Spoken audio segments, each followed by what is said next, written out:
آج کے اس دور میں عمومی دعوت، یہ دعوت و تبلیغ کے نام سے کام شروع ہے. حضرت مولانا الیاس رحمت اللہ علیہ کو اللہ رب العزت نے کام کی ایک ترتیب سجھا دی آج کے زمانے کے طور پر. چنانچہ سے روزہ اور چلہ اور 3 چلے اور 9 مہینے 7 مہینے سال، یہ ایک ترتیب اللہ نے ان پر کھول دی جس میں اللہ نے برکت ڈال دی. چنانچہ آج عمومی دعوت کا کام اس طرح سے ہو رہا ہے امت کے اندر، لیکن دعوت کو اس میں محصور نہیں کر دینا چاہیے. بات سمجھ رہے ہیں؟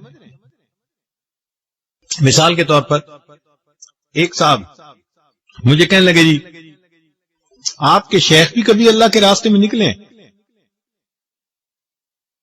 میں نے کہا بھائی وہ تو ہر وقت ہی سفر کرتے رہتے ہیں، ان کا تو گھر کا قیام تھوڑا اور باہر کا سفر زیادہ.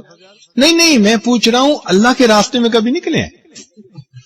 میں نے پوچھا اللہ کے راستے سے کیا مراد لے رہے ہو؟ کہنے لگا یہ جو جماعت کی ترتیب ہے تو یہ غلطی ہے، کیونکہ حدیث پاک میں نبی علیہ السلام نے ارشاد فرمایا من خرج فی طلب العلم، جو شخص علم کی طلب میں گھر سے نکلتا ہے فہو فی سبیل اللہ، وہ اللہ کے راستے میں ہوتا ہے. تو جب اللہ کے حبیب فرما رہے ہیں کہ جو طالب علم گھر سے علم طلب کرنے کے لیے نکلتا ہے وہ اللہ کے راستے میں ہوتا ہے، تو اس کو پھر جماعت کی ترتیب کے اندر محصور کر دینا یہ پھر غلطی ہے. یہ اکابر کی غلطی نہیں، یہ اس بندے کی غلطی ہے. تو یہ نئے ٹوٹرو ہوتے ہیں نا، رنگ روٹ، پھر اس قسم کی باتیں وہ کرتے ہیں کہ وہ سمجھتے ہیں کہ بس اس ترتیب سے کام کرو گے تو یہ اللہ کا راستہ. میں نے اس سے ایک سوال پوچھا، میں نے کہا کہ بھئی یہ بتاؤ کہ آپ جو سمجھ رہے ہو کہ جو ترتیب حضرت مولانا الیاس رحمت اللہ علیہ کے اوپر اللہ نے کھولی یہ اللہ کا راستہ ہے، تو پھر نبی علیہ السلام سے لے کر مولانا الیاس رحمت اللہ علیہ تک کے درمیان کے حصے میں لوگ اللہ کے راستے میں نہیں نکلا کرتے تھے؟ بھئی نبی علیہ السلام سے لے کر حضرت مولانا الیاس رحمت اللہ کے کام کھلنے سے پہلے تک درمیان کی امت بھی تو دعوت کا کام کرتی رہی نا.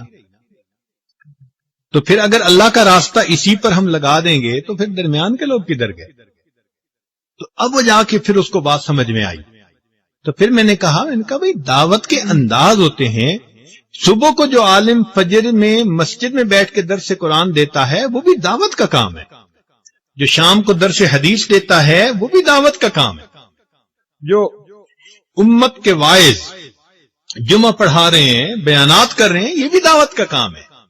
جو مشائخ لوگوں کو اللہ کی طرف بلاتے ہیں یہ بھی دعوت کا کام. یہ انداز ہے مختلف، اس کو محصور نہیں کر لینا چاہیے. ہاں یہ ضرور کہنا چاہیے کہ عمومی دعوت کا کام اللہ رب العزت نے اس وقت جماعت کے ذریعے سے لیا ہے، اور ان کے لیے دعوت یعنی اس کے لیے خود بھی دعا کرنی چاہیے اور جتنا بھی ان کے تعاون ہو وہ کرنا چاہیے. یہ تو بات اپنی جگہ ٹھیک ہے. اسی لیے کہتے ہیں کہ مولانا یوسف رحمت اللہ علیہ حضرت مولانا احمد علی لاہوری رحمت اللہ علیہ سے آ کر ملے جو رئیس التبلیغ تھے. تو انہوں نے آ کے اپنے کام کے بارے میں کچھ بتایا.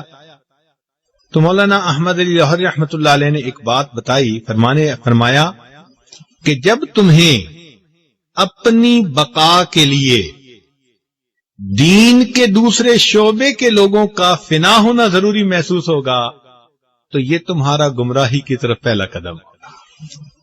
جب تمہیں اپنی بقا کے لیے دوسرے شعبوں میں کام کرنے والے لوگوں کا فنا ہونا ضروری، تو اس لیے یہ بھی ایک غلط فہمی ہے کہ انسان یہ سمجھے کہ بس صرف یہ ایک دین کا کام ہے.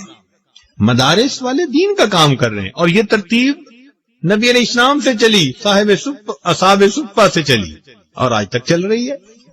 تو اس لیے طلباء کے ذہن میں یہ بات کھلی ہونی چاہیے کہ دعوت کا کام اللہ کی طرف سے منصوص قرآن و حدیث میں بتا دیا گیا ہے، لیکن طریقہ کار اللہ نے امت کے لیے کھلا چھوڑ دیا ہے.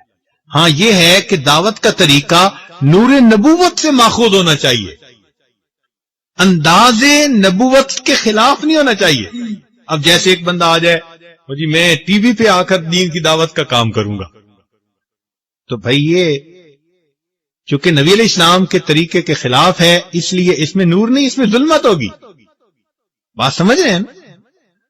تو طریقہ کار ہر وہ ٹھیک ہوگا جو نور نبوت سے ماخوذ ہوگا، مگر اللہ نے اس کو کھول دیا. تو الحمدللہ اس وقت پوری دنیا کے اندر اس جماعت کے ذریعے سے اللہ تعالیٰ دین کا کام کروا رہے ہیں. ہماری دن رات کی دعائیں ہمارے ان بھائیوں کے لیے ہیں. اللہ تعالیٰ ان کی محنتوں کو قبول فرمائے اور ہمیں بھی اللہ تعالیٰ اس ترتیب پر چلنے کی توفیق عطا فرمائے.